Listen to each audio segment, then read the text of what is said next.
Selamat pagi Sobat Sehat Instagram Rumah Sakit Dian Harapan. Jumpa lagi dalam bincang-bincang sehat kita kali ini dalam live Instagram Rumah Sakit Dian Harapan.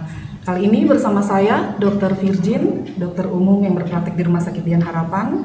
Dan episode kali ini kita akan membahas atau membincang-bincangkan topik kesehatan, khususnya kesehatan jiwa. Dengan judul atau topik bincang-bincang sehat kita hari ini adalah gangguan bipolar. Nah, bersama kita hari ini sudah ada narasumber kita, Dr. Ishak Yesaya Samai, MKes SPKJ. Nah, sebelum kita bincang-bincang sehat nih, Sobat Sehat, mungkin kita bisa mendengarkan dahulu penjelasan tentang apa itu sih gangguan bipolar, supaya Sobat Sehat di rumah bila ada yang ingin ditanyakan atau yang didiskusikan, bisa kita diskusikan bersama pada kesempatan kali ini. Pada Dr. Ishak, saya persilahkan. Ya, selamat pagi Sobat Sehat sekalian.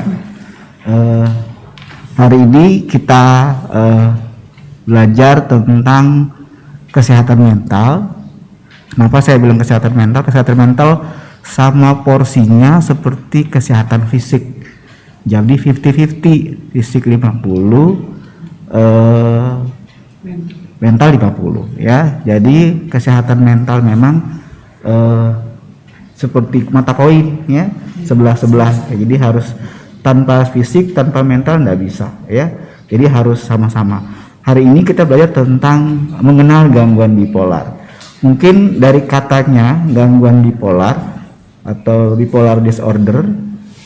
Bipolar sendiri dari dua suku kata, bi dan polar. Ini kalau bi itu dua, kalau polar ujung atau kutub. Jadi secara tidak langsung bahwa ini ada dua kutub atau dua ujung yang saling terpisah seperti itu. Ya, mungkin kita tahu bahwa sebelumnya sudah pernah sejak awal dari zaman Yunani kuno udah dikenal dengan gangguan depresi dan suasana perasaan. Ini pertama kali didapatkan dari tulisan Yunani kuno atau Persia kuno. Ya. Terus dari dulu juga sudah pernah ada dari Aristeus. Nah, ini dia waktu itu sekitar 2000 tahun yang lalu beliau juga mendapatkan bahwa di dalam manusia terdapat suasana perasaan yang bisa menjadi lebih aktif atau lebih murung. Ini hal-hal normal yang pada manusia. Akhirnya oleh Dr. Emil Kraepelin, beliau adalah salah satu psikiater dan beliau mempublikasikan makalah atau tulisannya tentang manik depresi. Ini dah awal munculnya gangguan bipolar. Dibilang bi karena dua, polar kutub tadi. Berarti ada kutub manik, ada kutub depresi, ya, seperti itu. Nah, ini saya perlu jelaskan di sini bahwa sejak pandemi, angka masalah kesehatan mental itu meningkat, mulai dari tingkat cemas, ya, tingkat depresi, ya. Akhir-akhir ini angka orang dengan masalah cemas itu sampai 71% di seluruh provinsi, ya. Ini data dari psikiatri Indonesia, Asosiasi Psikiatri Indonesia ya, atau PDSKJI, bahwa di seluruh Indonesia angka masalah cemas itu semakin tinggi, angka masalah depresi juga tinggi ya, sampai masalah trauma psikologisnya lebih besar lagi sekitar 84, dan lebih berbahaya lagi adalah angka bunuh diri. Ini yang menjadi ancaman untuk kita ya. Jadi ancaman bunuh diri pada mereka dengan masalah mental emosional yang dimaksud sini adalah pada saat dalam keadaan manik atau depresi, ini bisa memicu ya. Jadi kita kembali ke bipolar. Jadi bipolar sendiri itu dikenal dengan tadi ada manik, depresi atau dua manik, dua kutub manik atau depresi. Ini juga secara teori bahwa secara biologi di otak atau struktur bentuk kimia di otak, ternyata pada mereka yang mengalami gangguan manik depresi atau bipolar disebut dengan, ada juga yang disebut dengan unipolar tapi khusus untuk depresi saja ya. Ini bipolar dia khusus berganti-ganti. Jadi makanya dibilang, ada yang bilang ini seperti episode. Jadi ada episode manik, ada episode depresi. Jadi episode ini dibagi sesi, ya. Episode manik bisa sampai 4 bulan, bahkan episode yang depresinya bisa sampai 6 bulan. Masa di dalam buku dikatakan bahwa renggang waktu yang cukup panjang itu mengganggu fungsi keseharian penderita, ya. Apalagi yang fase depresinya ini bahkan sampai ada uji coba suicide, misalnya coba bunuh diri misalnya, ya. Ini menjadi masalah yang terhebat, ya, seperti itu. Berikutnya ada juga yang mengatakan bahwa bipolar ini biasanya mereka yang mengalami perubahan emosi yang kita bilang nih istilahnya swing mood. Mungkin pernah dengar ya dok, ya. Jadi swing mood itu tanda di mana moodnya yang berganti-ganti seperti, ya, swingnya naik turun ya. Dan ini mudah sekali untuk pada orang dengan yang masalah bipolar, ya. Dengan orang dengan bipolar ini nggak stabil. Sebentar-sebentar bisa manik, sebentar bisa depresi, atau dia bisa mix campur. Dan itu sangat cepat biasanya, ya. Jadi istilah lain orang sebutnya ups and down dalam mood misalnya, ya. Terus yang berikutnya juga ada faktor-faktor resiko nih, ya. Risiko maksudnya jenis kelamin. Dari data penelitian bahwa nyata wanita atau perempuan lebih rentan mengalami masalah gangguan mental emosional kebanding laki-laki. Ini kaya dihubungan dengan tadi status hormonal, struktur otak perempuan, ya. Ini mempengaruhi sistem emosional pada perempuan. Yang berikutnya adalah usia dan etnis. Biasanya hasil riset yang terbaru bahwa mereka yang mengalami gangguan bipolar ditemukan dari usia 12 tahun sampai 20 tahun. Ya, itu usia yang rentan sekali untuk mengalami satu perubahan mood swing, ya. Kenapa? Karena pada masa ini terjadi masa pubertas, ya, di mana secara fisiologis, ya, terjadi perubahan hormon, kelenjar-kelenjar di otak yang akhirnya mengganggu sistem tubuhnya. Sistem tubuh yang berubah itu juga berdampak pada sistem tadi, emosi, pikiran, perasaan, ya, itu berdampak sekali, ya. Dan berikutnya adalah faktor seperti status pernikahan dan sosial ekonomi. Ya, ada orang bilang kalau menikah nanti masalah beres, ya. Ternyata dengan pernikahan juga bisa jadi faktor pemicu dalam rumah tangga, dengan misalnya ada perceraian atau ada penelantaran keluarga. Ini yang terjadi akhir-akhir ini, malah yang terjadi perceraian, penelantaran keluarga. Orang tuanya bercerai, anaknya telantar, jadi akhirnya apa? Figur bapak, figur mama, figur keluarga yang benar itu tidak didapatkan dari anak. Anaknya akhirnya memilih figur yang lain. Artinya apa? Figur yang harusnya dia jadi contoh tidak ada. Itu bisa berdampak dalam dia punya mental emosional, ya. Yang berikutnya adalah lingkungan sosial atau social network. Ini juga penting. Jadi kita jauh sejak masa pandemi, kita semua aktif secara online, ya, menggunakan gadget, internet, dan itu waktu penggunaan internet sudah mengambil semua paruh waktu kita, ya. Kita setiap saat Aktivitas iya betul, ya, karena kita setiap hari itu biasanya, coba aja kita hari-hari kita kelupaan HP, sudah pikiran di mana HP saya, di mana, ya.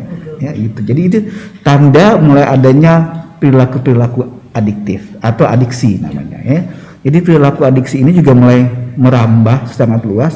Dengan perilaku adiksi yang terus-menerus akan memunculkan satu pola pikir yang jadi obsesi. Obsesi atau impulsif ini mendorong untuk orang melakukan satu tindakan kompulsif. Artinya apa? Mengulang-ulang apa yang menjadi kesenangan dia, ya. Kalau misalnya dia tidak lakukan, akhirnya apa? Menjadi cemas, unstabil emosi, ya. Seperti ini terjadi pada anak-anak usia sekarang, ya, yang lagi sekolah, ya, remaja, anak-anak ya SMP, SD, SMA, ya. Kelihatan bahwa mereka memang unstabil sekarang kalau HP atau internet tidak diberikan pada mereka, ya. Yang terjadi malah ada pasien saya malah yang jadi gangguan psikotik, ya. Memukul bapaknya atau memukul mamanya, melempar barang, ya. Bahkan ada yang jadi manipulasi seperti berbohong, ya, seperti itu. Ini hal-hal yang kelihatannya mungkin kecil tapi berdampak dalam kehidupan hari-hari mereka, ya. Terus juga ini ada tanda dan gejalanya nih, ya, ada gejala-gejala yang bisa kita temukan pada mereka yang mengalami gangguan bipolar, ya. Gangguan bipolar sendiri tadi saya bilang bahwa dia ada fase manik atau kutub manik dan kutub depresi. Pada mereka yang kutub mania atau manik, biasanya itu dia punya keinginan dirinya berlebih-lebih, bicaranya bangga-bangga, ya, proud lah istilahnya, ya. Jadi seperti banyak bicara, berbangga diri, harga dirinya melambung tinggi istilahnya, ya. Terus sampai karena terlalu tinggi bicara, harga dirinya tinggi, aktivitasnya juga tinggi, nggak pernah capek-capek dia. Rasa capek gitu. Iya betul, ya. Saking tidak capeknya itu sampai kurang tidur, ya. Jadi dia nggak ada waktu tidurnya sangat sedikit. Jadi bayangkan kalau dia kerja nggak pernah capek-capek, terus nggak pernah rasa bosan juga, nggak pernah ada.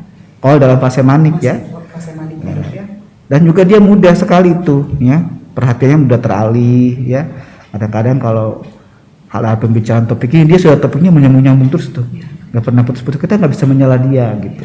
Kalau dia bicara ini kita nggak bisa nyela dia, bicaranya terus saja gitu. Jadi ini biasanya pada orang dengan fase manik, ya. Terus juga ada fase, kalau datang fase depresinya, ini biasanya diikuti dengan perasaan sedih, perasaan kosong, rasa hampa, itu kadang-kadang sampai bisa jadi tidak makan, tidak minum, tidak mau berinteraksi dengan orang. Hal-hal yang biasanya dia suka, yang dia minat, mestinya, oh saya sukanya goreng nasi, atau saya sukanya main bola, saya suka main basket, ini sudah tidak lakukan lagi. Dia nggak mau dia, bahkan dia jadi terisolir sendiri. Iya betul, ya. Jadi bahkan sampai tadi tuh rasa sampai tidak berguna, ya, sampai rasa tidak berfaedah bagi orang atau keluarga, bahkan apa yang muncul tadi uji-uji coba pikiran bunuh diri seperti itu. Ini yang menjadi catatan untuk kita bahwa orang dengan masalah bipolar atau mental emosional manik depresi ini menjadi catatan penting, ya, untuk kita semua. Nah, ini bagaimana ini menolong mereka yang dengan gangguan bipolar, Dok, kira-kira? Jadi biasanya mereka yang dengan gangguan bipolar ini mulai diusulkan menggunakan terapi pengobatan atau terapi medis, ya. Jadi ada beberapa treatment dalam pengobatan medis yang memang untuk membantu mereka yang masalah mental emosional dengan memberikan obat sebagai obat mood stabilizer istilahnya, atau penyeimbang mood istilahnya, ya. Jadi kayak tadi, karena ini masalah mood, suasana perasaan yang unstabil, kita perlu memberikan terapi medis atau pengobatan farmakologi yang berhubungan dengan obat-obat mood stabilizer atau penyeimbang mood, ya. Di sisi lain juga kita juga perlu dengan adanya seperti terapi psikoterapi misalnya, ya, terapi berbasis keluarga, terapi berbasis kognisi dan behavior atau perilaku dan kepribadian. Kita perlu bantu mereka itu bersinergis bersamaan. Ya. Terapi obat dengan terapi ya betul, ya. Sama-sama gitu. Ya betul. Jadi hasil penelitian memang ada kelompok pasien yang diterapi dengan obat saja sembuh tapi kambuh-kambuh. Terus ada terapi pasien lain lagi yang hanya tanpa menggunakan obat, udah muncul sakitnya terus nggak pernah berhenti. Akhirnya dikombinasi terapi obat dengan terapi psikoterapi dan bersamaan pasiennya tidak kambuh. Ya, ini contoh yang dilakukan oleh kami di rumah sakit biasanya. Ya. Ini gimana nih dokter kalau kita mau tahu juga untuk Bapak mungkin sobat sehat sekalian juga, ya, supaya tahu. Ya, saya ada contoh ini bagaimana kita bisa monitoring evaluasi kita punya keadaan mood, ya. Jadi bisa pakai kartu mood atau kita bilang, ya, ini biasanya kita bisa lihat di kartu mood, kalau ada saya mungkin ditunjukkan juga, ya, kartu mood supaya orang tahu ini hari ini aku bisa tahu, ya, supaya hari ini saya perasaannya apa, senang, sedih, atau bahagia banget, atau, ya, supaya kita bisa mengevaluasi ya, kita betul. Sendiri gitu, Dok, ya. Ya, ini contoh-contoh dari kartu mood yang bisa kita pakai gunakan, ya, seperti itu, ya. Dan juga ada feeling wells ini juga bagus, ini bisa dipakai ya. Filipios ini juga kartu seperti, tapi dia lebih bundar, yang lainnya kartu seperti biasa ya. Tapi ini kita bisa lihat ini apa saja yang bisa bikin saya, dia akan merasa puas bila dia sudah terpenuhi apa saja ini. Dia dibagi dua gitu, ada yang belum puas, ada yang sudah puas seperti itu. Jadi kita bisa lihat apa saja yang dilakukan ya. Terus yang terakhir mungkin ada, kalau pada bipolar sendiri namanya ada bipolar card daily itu atau kartu bipolar. Ini ada warna-warnanya ya, jadi bisa lihat sampai yang paling atas merah sekali ya.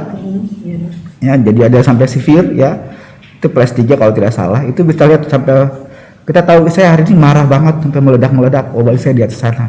Itu ada tanggalnya sampai dari tanggal 1 sampai tanggal 31. Kita bisa lihat dia punya. Ya, jadi 1 bulan kita evaluasi, jangan-jangan saya ini dalam fase tidak stabil ya. Kalau orang dengan mood swing kan kelihatan tuh dia naik turunnya ya. Nah, ini yang dibilang dengan evaluasi. Jadi kalau ada ini bisa dipromosikan kepada sobat sehat di Rumah Sakit Dian Harapan atau sobat sehat Rumah Sakit Dian Harapan. Ini bagus nih ya. Jadi mereka bisa tahu, keluarga juga bisa melihat bagaimana saya menilai anak-anak saya punya mental emosional ya. Ada yang untuk versi anak, ada untuk versi dewasa ya. Jadi supaya tahu, oh jangan-jangan anak saya mengalami masalah mental emosional juga ya di sekolah. Ini juga harus menjadi sumbangsi bagi keluarga.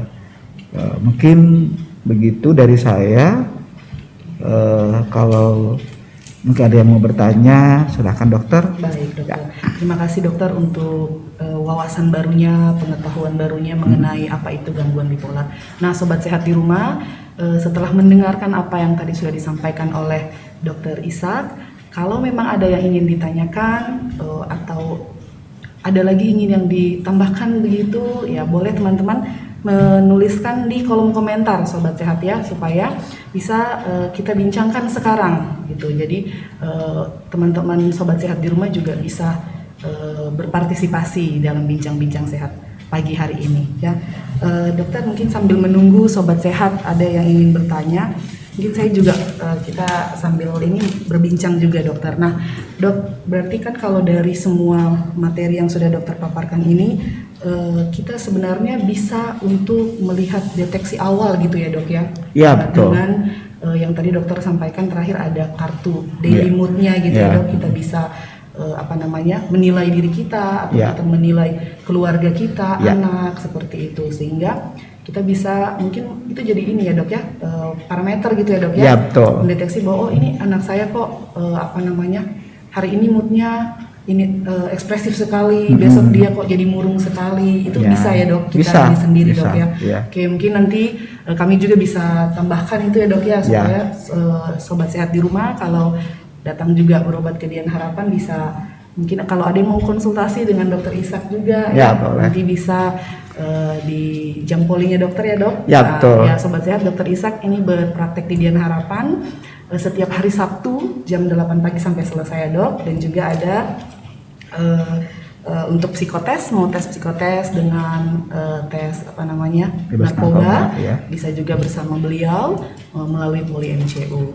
Dokter, saya mau tanya lagi ini soal, ada nggak dok ciri khas yang bisa kita dapatkan dari gejalanya seorang yang mengarah mungkin ke gangguan bipolar gitu? Misalnya kan kalau tadi kan sudah dipaparkan banyak nih dok ya, pada saat episode manik, saat episode depresi begitu.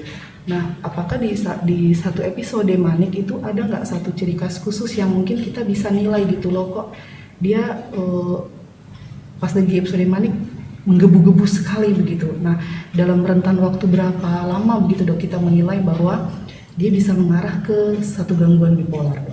Ya, jadi biasanya mereka dalam fase manik.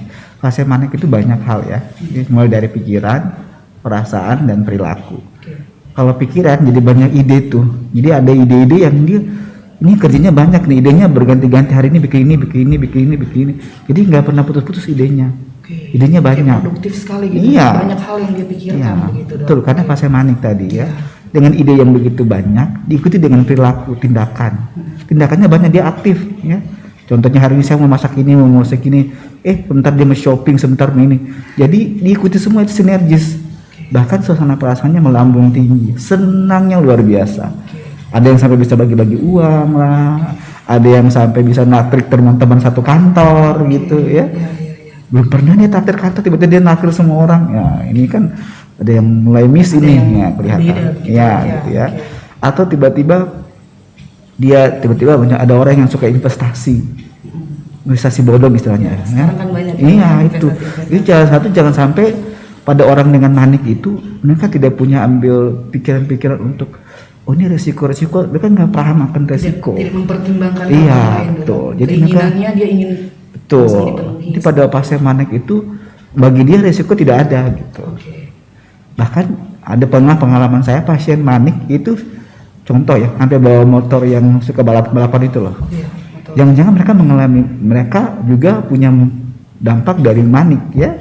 Karena apa, pada orang manik resiko bahaya itu tidak dianggap begitu. Oke, mengesampingkan Iya, keselamatan jadi itu, Dok, ya. seperti itu. Itu tanda ciri khas dari mereka yang mungkin dalam fase manik begitu. Jadi hasratnya berlebih, bukan seksualnya juga berlebih ya. Oke. Jadi dia menggoda ya. Jadi kalau sekarang malah di kota-kota besar di dunia kelihatan ini.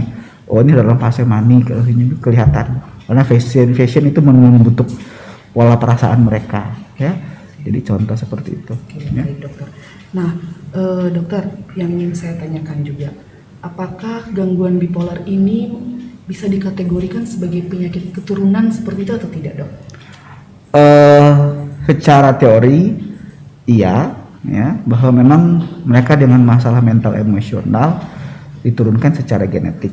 Ya. Gitu, dokter. Tapi seperti saya katakan bahwa faktor yang berisiko itu paling besar adalah lingkungan. Ya. Jadi walaupun kita punya bakat, ya, pada umumnya pada gangguan mental, ya, tapi kalau lingkungannya menyupport dengan baik, masalah mental tidak akan terjadi. Siap. Jadi harus ada pemicunya, iya, pencetusnya, ya, begitu. betul. Jadi kalau Mungkin faktor masing-masing di antara lingkungannya, kita semua punya bakat ada Iya, ya, kita tapi punya bakat. bagaimana ada faktor pencetus, pemicu yang bisa akhirnya kalau menimbulkan- lingkungannya mendorong pushnya kuat, pasti jebol. Nah, ini tergantung setiap orang tadi. Kita kan masalah mood kita ini kan berhubungan dengan kehidupan kita hari-hari. Iya. Pola kita asuh orang tua, lingkungan. Ya, ini membentuk kita punya kepribadian. Oke. Kepribadian yang kuat itu bisa membentengi kita dari semua stres yang datang. Kalau sistem kepribadian kita atau tahanan stres kita ini terlalu longgar atau tidak terlalu kuat, kita mudah untuk jatuh dalam segala situasi mental emosional. Seperti itu. Dokter, ini sebenarnya ada pertanyaan dari sobat sehat kita di rumah, dari Instagram Yoko Ignatius, Dok. Ya. Nah, ini izin bertanya, dokter, bagaimana peran keluarga dalam keseharian bila ada anggota keluarga dengan bipolar, Dok? Ya, jadi peran keluarga memang ini harus dibicarakan ya. Jadi pada umumnya biasanya pasien dengan bipolar itu dia berobat sendiri. Oke. Jadi keluarga udah lepas tangan dan capek ngurusinnya karena di rumah dia bikin ulah gitu. Oke, ya. Jadi sensitif, unstabil ya. Kadang-kadang apa yang dibicarakan dia nganggap dia ide mereka salah, pendapat mereka salah, dia yang benar begitu. Dan itu bagi keluarga cukup trouble juga ya, dan kadang-kadang keluarga menyerah begitu. Ide saya adalah bahwa sebaiknya keluarga juga datang bersama dengan pasien ya untuk berobat. Supaya apa? Bisa mendapatkan edukasi dari dokter tentang hal-hal apa yang akan dilakukan oleh keluarga. Contoh dalam memberi perhatian, keputusan, terus pemantauan pengobatan ya, terus mengevaluasi tadi dengan kartu moodnya tadi kan bisa dievaluasi. Terus kira-kira apa yang mau disarankan kepada keluarga dan juga pasien untuk sama-sama mencari jalan keluar yang baik untuk satu hubungan yang lebih baik. Biasanya itu agak susah untuk menarik keluarga atau ya.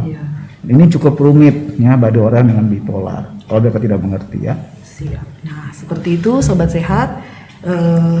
Memang dalam menangani seseorang dengan gangguan bipolar tidak hanya pasiennya saja berarti betul. dokter ya, tapi peran keluarga, peran orang-orang di lingkungan sekitar pasiennya itu juga berperan penting ternyata, karena mereka juga mungkin tidak menyadari dok ya kalau mereka betul. misalnya saya ini lagi kena lagi Fasenya, fase gangguan manik atau bipolarnya fase dari depresi. manik atau ya betul, sehingga keluarga juga perannya memang berarti besar sekali nih dokter, sobat sehat. Jadi harus ada kerjasama yang baik dari keluarga supaya anggota keluarga kita yang ada dalam gangguan bipolar ini bisa tertangani dengan baik. Karena kalau datang sendiri berobat, ya penjelasannya hanya sama pasiennya berarti Iya, kan dok. betul. Jadi keluarga tidak mendengar. Nah, walaupun mungkin keluarga jadi resah ya dengan betul. perilakunya pasien tersebut, tapi jangan menyerah sampai di situ saja berarti dokter ya. Kita harus setia mendampingi keluarga, menemani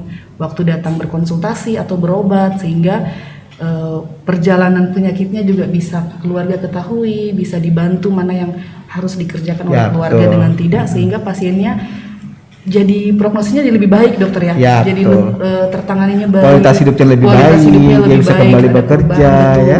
Bahkan dalam beberapa kasus-kasus itu justru dalam melibatkan suami ya, itu juga membuat rumah tangga lebih baik ya. Biasanya kalau dari suami atau keluarga yang mengalami masalah seperti itu, saya melibatkan terapi pasangan. Ya, jadi harus memang dibicarakan dengan pasangan tentang masalah yang dihadapi oleh pasien-pasien seperti itu. Oke, begitu sobat sehat. Dokter, ada lagi ya sobat sehat di rumah yang bertanya dok. Dari akun Instagram Bray_SM izin bertanya dokter, apakah kecemasan berlebihan termasuk gejala bipolar dok? Gejala bipolar biasanya berhubungan dengan suasana perasaan. Cemas bagian dari suatu suasana perasaan. Ya, tapi belum tentu semua orang yang cemas itu bipolar. Ya, bipolar lebih cenderung kepada suasana perasaan manik atau depresi. Tadi manik seperti tadi. Kalau cemas mungkin berhubungan dengan hal-hal yang mungkin dia takutkan atau dia khawatirkan ya, menimpa dirinya. Nah, itu juga bisa menjadi bagian dari cemas ya. Jadi tidak semua orang yang cemas adalah bipolar, tapi di dalam bipolar sendiri ada gangguan cemas ya, sering mengalami ketakutan atau waspada ya, seperti itu. Mungkin seperti itu. Ya, begitu sobat sehat. Jadi gangguan cemas tidak masuk dalam gangguan bipolar, tapi belum tentu semua kecemasan itu adalah suatu gangguan bipolar ya. Oke, dokter, yang ingin saya tanyakan lagi nih. Nah, untuk pengobatan gangguan bipolar itu kan ada dua aspek dokter ya. Bisa dari farmakologi atau kita memberikan obat-obatan, mood stabilizer-nya, dan psikoterapi. Nah, mungkin sobat sehat di rumah ada yang ingin bertanya, kira-kira kalau misalkan saya menderita atau mengalami suatu gangguan bipolar dok, saya harus menjalani pengobatan itu berapa lama dok? Apakah seumur hidup saya atau ada rentan waktu tertentu dokter? Iya, jadi proses pengobatan dan juga terapi atau terapi pada umumnya biasanya ini berdasarkan etiologi atau riset ya.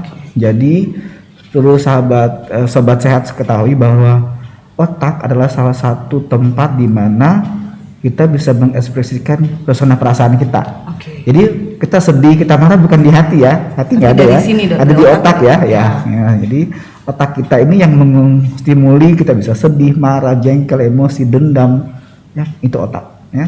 Jadi otak salah satu tempat di mana selnya bersamaan dengan sel jantung dan sel ginjal, salah satu sel yang kalau dia mengalami satu trouble atau kerusakan, itu dia permanen rusaknya, dan tidak bisa, dia irreversible istilahnya ya. Artinya apa? Nggak bisa kembali lagi. Nggak bisa kembali sehat lagi gitu. Iya, jadi sel-sel kan bisa dia memulihkan dirinya sendiri ya. Kalau ini sel pada sel otak ini susah ya. Kalau dia pernah kena jejas atau pernah mengalami perubahan neuron kimia di otaknya, itu susah untuk dikembalikan. Nah, dan ini gangguan dengan bipolar, diteliti ternyata banyak sekali sel neuron di otak yang berubah, yang tidak seimbang. Ya. Jadi antara mood yang mengatur senang, gembira, sedih itu tidak balance di otak. Makanya obat-obatnya diberi adalah obat-obat yang untuk menyeimbangkan sistem mood di otak. Kenapa saya bilang berapa lama? Saya nggak bisa jamin berapa lama. Yang jelas bahwa kalau mereka patuh dan menurunkan disiplin dalam treatment atau pelaksanaan medikamentosa dan juga psikoterapi, hasil penelitian bahwa mereka yang rajin dan rutin itu memang prognosisnya jauh lebih baik. Ya. Mereka bisa kontrol emosi, bisa optimal dalam pekerjaan, ya, bisa kembali aktif dalam studi, ya. Ini juga sangat membantu mereka. Jadi bilang untuk berapa lama saya tidak bisa jamin. Yang jelas kalau pasiennya itu rutin dan patuh dalam waktu sekitar 6 bulan kita bisa evaluasi. Paling sedikit 3 bulan pertama kita bisa evaluasi. Ya, dari awal mulai pengobatan, misalkan dia sudah kita bisa diagnosa dengan gangguan bipolar, 3 bulan pertama saat mulai pengobatan itu kita sudah bisa mengevaluasi apakah sudah ada perubahan yang signifikan atau tidak. Berarti boleh nggak dok kalau saya bilang secara kasar, bukan berarti tidak sembuh ya dok ya, tetapi bertahap begitu dokter ya, supaya karena intinya berarti pengobatan ini untuk menstabilkan dia dok ya, menstabilkan supaya dalam menjalankan aktivitas kehidupan sehari-hari lebih ini ya dok, lebih stabil seperti itu. Baik dokter, teman-teman sobat sehat di rumah, kalau memang masih ada lagi yang ingin didiskusikan, ditanyakan, silakan menulis pada kolom komentar. Dokter Ishak akan membantu kita untuk menambah wawasan dan pengetahuan kita tentang apa itu gangguan bipolar, karena kayaknya belakangan ini ya dok ya, gangguan bipolar itu kayak jadi trending gitu loh dok. Sempat viral juga di berita-berita ya. Pasti teman-teman mungkin daripada mendapatkan informasi dari yang tidak terpercaya ya dok, jadi informasinya salah, pemahamannya salah, akhirnya nanti jadi menilai orang jadi salah. Nah, inilah kesempatan teman-teman bisa, sobat sehat di rumah bisa bertanya, kita diskusikan hal-hal yang perlu untuk menambah wawasan kita seperti itu. Oke dokter, yang selanjutnya mungkin saya mau tanyakan sambil menunggu sobat sehat di rumah, kalau penderita gangguan bipolar ini dok, berarti dia tidak sadar ya dok ya, kalau misalkan dia ini sedang menderita gangguan bipolar ya dok ya. Ya betul. Gitu, karena dia sepertinya menjalani kehidupan aktivitas sehari-harinya itu seperti biasa. Ya betul. Jadi pada umumnya mereka dengan gangguan mental itu tidak menyadari bahwa dirinya sakit. Ya. Jadi yang menyadarinya itu keluarga dan lingkungan sekitarnya. Jadi misalnya orang tua atau kakak, adik ya, nih kenapa saya kok ini kenapa anak saya kok ini, atau orang tua saya kok moodnya berubah-berubah lagi nih. Nah, padahal menurut si pasien dia nggak merasa apa-apa, baik-baik saja, fine-fine saja. Ya, contohnya gitu ya. Tapi keluarga di sekitar yang lihat dulu ini tidak begini nih anaknya ya. Kenapa sekarang kok jadi banyak bicara ya? Terus kadang-kadang ada yang pakai nge-rap lah begitu ya. Bicaranya pakai nge-rap, padahal itu hal-hal biasa, hal bicara biasa ya. Bahkan mungkin sebelumnya dia nggak tahu nge-rap. Iya betul, dan itu dia kan rasa aneh, kok bisa ya. Atau di luar dari kepribadian hari-harinya misalnya, yang suka dia orangnya lembut, sabar gitu, jadinya jadi lebih marah, cenderung sensitif gitu. Ini kayaknya ada yang salah nih. Jadi memang pada mereka dengan gangguan bipolar awal-awal itu mereka tidak merasa mereka sakit. Nah, tapi begitu mengalami distress tadi, contohnya distress itu seperti apa? Susah tidur misalnya. Terus kadang-kadang yang di ngomongin itu tidak kesampaian, terus frustrasi. Itu kelihatan tuh, dia frustasi sendiri. Ya, jadi ya, kok saya minta ini semua nggak dikabulkan misalnya. Frustrasi, marah. Kadang-kadang ada yang sampai bisa ngiris-ngiris tangan ya.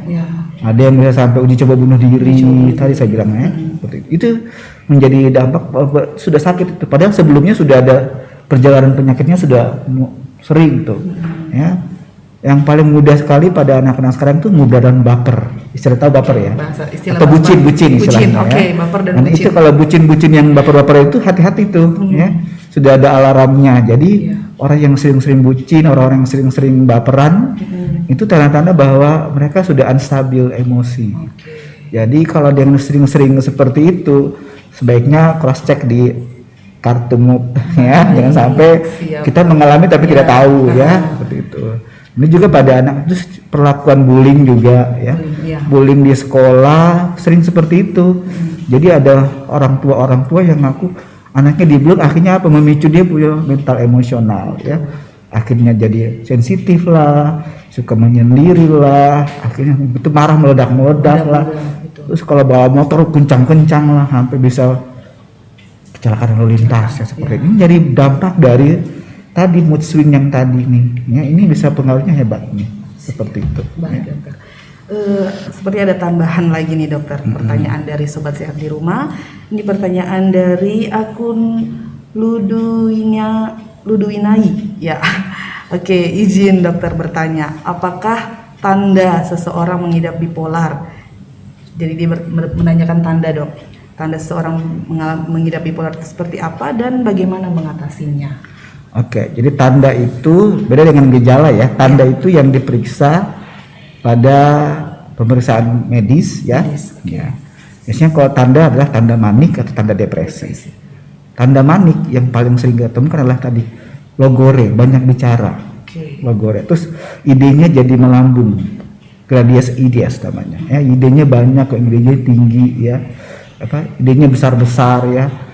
Merasa percaya, harga dirinya melambung tinggi. Ya seperti itu. Yang dulu itu nggak bisa seperti itu, ngomongnya melambung sekali. Itu karena mungkin seperti ini ya. Contoh tanda yang kelihatan. Tanda depresi ini dibedakan juga dengan depresi pada umumnya ya. Iya, kan sama-sama depresi nih. Sama-sama depresi. Ya. Jadi kalau pada depresi unipolar ya, uni kan satu, lebih kan dua. Depresi pada unipolar biasanya tuh orang depresi itu nggak bisa ekspresikan gitu. Emang dia kelihatan banget lesu, lemes ya. Tapi saat ditanya mungkin nggak bisa menceritakan. Ya, ini pada orang dengan gangguan bipolar pada fase depresi, memang dia kelihatannya. Ya. Jadi dia tidak nyaman. Orang dengan bipolar punya fase depresi dia nggak nyaman.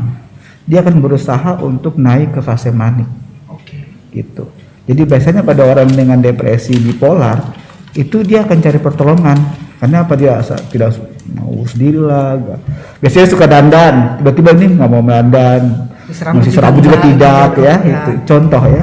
Dulu biasanya neces, orang mana bilang neces ya. Sekarang tidak lagi.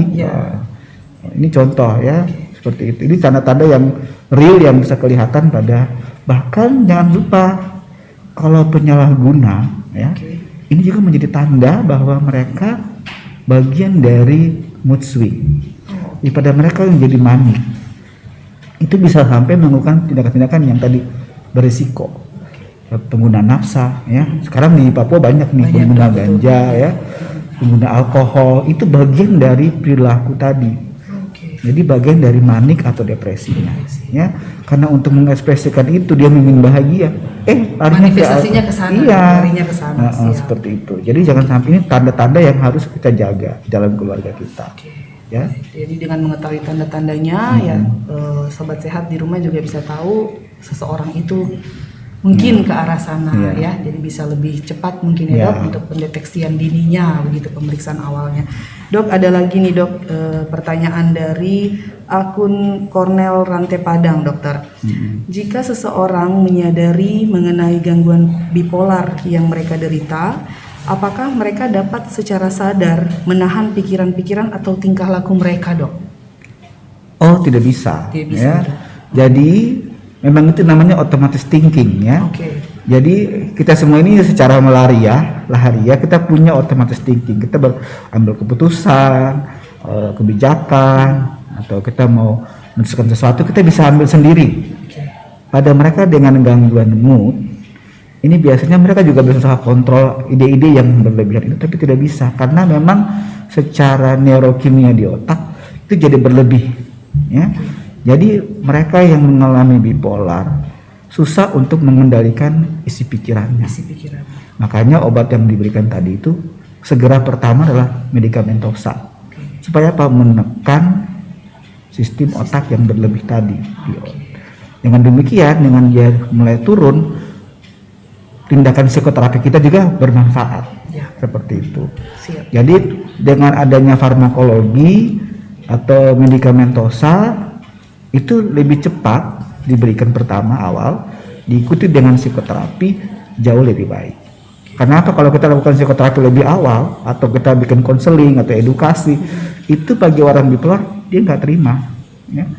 Nah, dia merasa itu bukan sakit saya. Iya, dia merasa dia nggak sakit. Iya, ya. saya nggak Jadi sakit. kalau saya di ini duluan, pasti Itu akan dia bereaksi dipojokkan, ya. penolakan. Iya dong. Mendingan kita kasih obat dulu pertama untuk memberitahu bahwa memang ini mengganggu nih. Biasanya pada orang bipolar begini, Dok. Mereka tuh nggak merasa, tapi kita bisa lihat dia punya tanda gejala lain, susah tidur, Iya. pekerjaannya dia kerja kan nggak pernah beres-beres misalnya. Oke. Ini kok nggak selesai gitu. Jangan-jangan ini bagian dari suasana perasaan yang tidak stabil, ya. Ini juga menjadi catatan untuk sobat sehat sekalian juga ya, bahwa kalau ada hal-hal yang kita kerjakan dalam waktu bersamaan tidak selesai, 2 minggu atau 3 minggu tidak selesai, jangan-jangan ini berhubungan dengan mood kita, begitu. Jadi seperti itu. Jadi biasanya pada orang dengan bipolar mereka susah mengendalikan pikiran-pikiran, terutama pikiran depresi itu yang agak susah untuk dikendalikan. Ya. Baik dokter, terima kasih dokter. Nah ada lagi dokter, ini dari akun, sepertinya topiknya memang menarik sekali, jadi pertanyaannya bermunculan terus nih dok. Nah dari akun Naila_88, izin bertanya dok, kira-kira apa saja ya dok cara menghadapi keluarga yang menderita bipolar? Karena terkadang keluarga mengalami kesulitan menghadapinya saat lagi kambuh. Ya betul. Oke. Ini jadi problem bagus sekali, tersendiri Bang, ya, karena ya. saya sendiri mengalami banyak pasien seperti itu dan keluarga yang juga mengeluh. Oke. Mereka susah untuk membangun satu komunikasi dengan pasien ya. Jadi memang di dalam keluarga, ini kembali ke keluarga nih ya. Jadi masalah mental, masalah fisik itu bisa muncul dalam keluarga dan bisa diselesaikan bila ada komunikasi ya. Entah komunikasi keluarga secara intensif atau bisa yang non intensif ya. Misalnya bapak di sini sama orang tua di Jakarta, anak di sini orang tua di Jakarta, atau bapak di sini anak-anak di tempat lain misalnya. Tapi intensif. Nah, ada yang secara langsung, ada yang tidak langsung ya.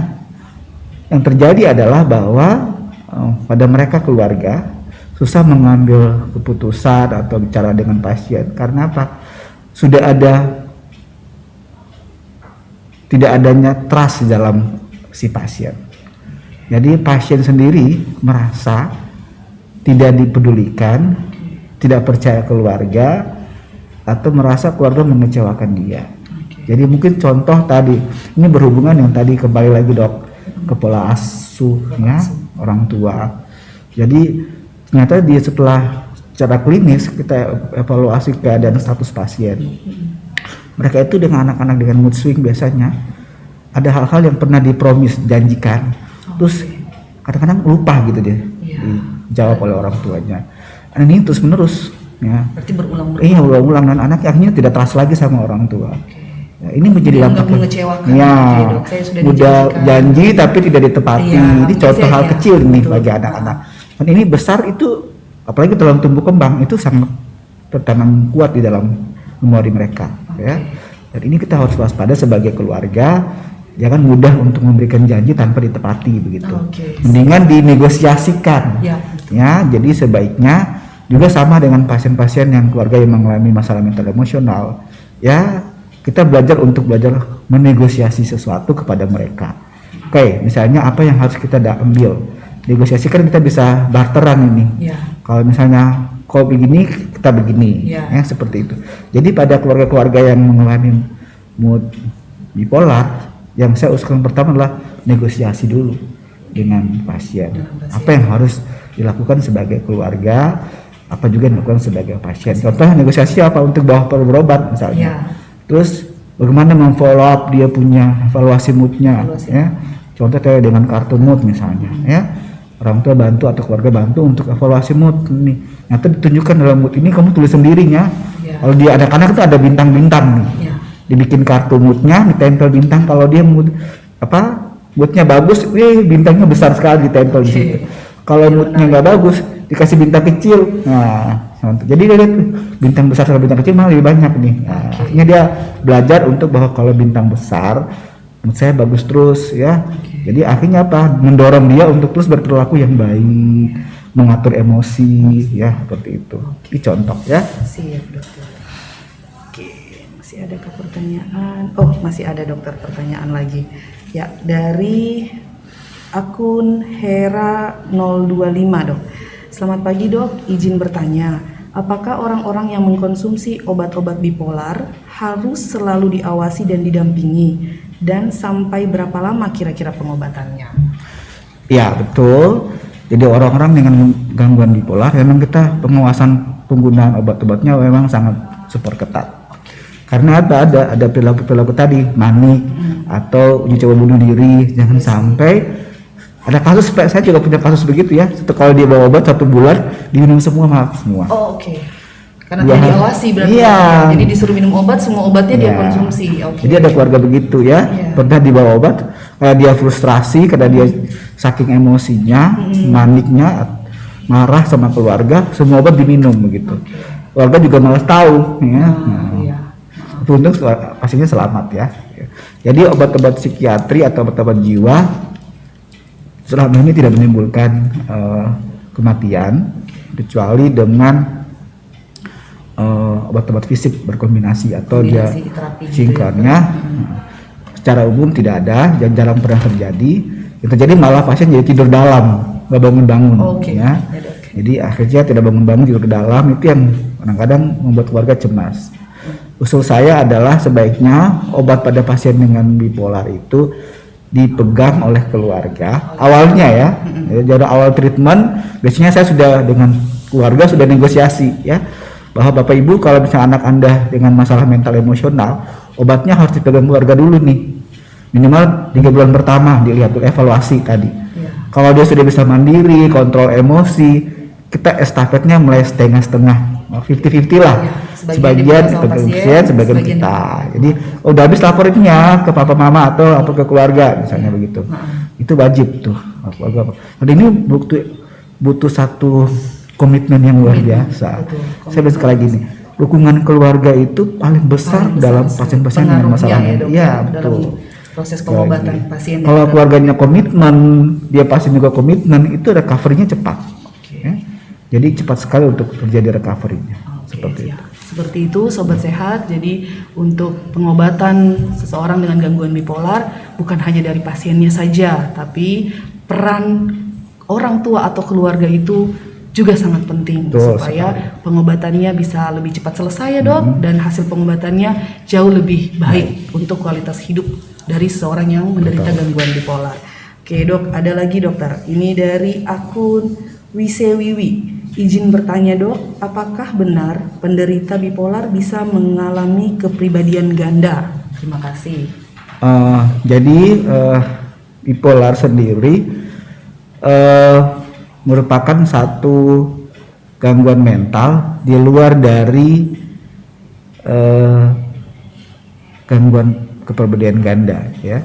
Jadi gangguan kepribadian ganda itu mengganti peran istilahnya. Jadi aslinya hari ini ada yang dibilang kepribadian peran, jadi mengganti peran. Ya.